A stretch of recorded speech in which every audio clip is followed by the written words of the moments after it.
பிரதீப் ரங்கநாதன் நடிப்பில் பிப்ரவரி 21 ரிலீஸ் ஆன திரைப்படம் தான் டிராகன். இந்த படம் ரிலீஸ் ஆனதுலேருந்து ஒரு சில புதிய சாதனைகள் எல்லாமே பண்ணிட்டு இருக்கு. முக்கியமாக ரிலீஸ் ஆன 10 நாட்கள்லேயே 100 கோடிக்கு மேலே வசூல் எல்லாமே பண்ணுச்சு. ஏற்கனவே அவரே இயக்கி ரிலீஸ் ஆன லவ் டுடே திரைப்படமும் 100 கோடி வசூல் பண்ணுச்சு.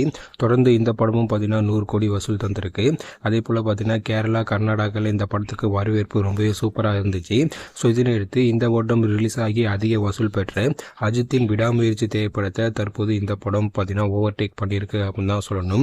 முக்கியமாக பார்த்தீங்கன்னா இந்த வருஷம் ரிலீஸ் ஆன பெரிய படங்களில் அஜித் படமும் ஒன்று. அந்த படம் ரிலீஸ் ஆகி வசூலில் அந்த படம் தான் ரொம்பவே டாப்பாக இருந்துச்சு. முக்கியமாக விடாமுயற்சி திரைப்படம் 137 கோடி ரூபாய் பார்த்தீங்கன்னா வசூல் பண்ணியிருந்துச்சு அப்படின்னு சொல்கிறாங்க. அந்த படத்துடைய வசூலை தற்போது டிராகன் படம் அது எல்லாமே தாண்டி தற்போது வசூல் பண்ணிட்டு இருக்கு அப்படின்னு சொல்கிறாங்க. ஸோ அதனால் தமிழ்லேருந்து ரிலீஸ் ஆன இந்த வருடம் அதிக வசூல் பெற்ற திரைப்படங்களில் தற்போது டிராகன் படம் பார்த்தீங்கன்னா முதல் இடத்துல இருக்குது.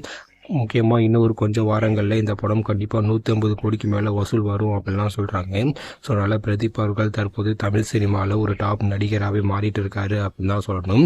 ஸோ அதனால் தற்போது விடாமுயற்சி பட வசூலில் தற்போது டிராகன் படம் தற்போது ஓவர்டேக் பண்ணியிருக்கு அப்படின்னு தான் சொல்லணும்.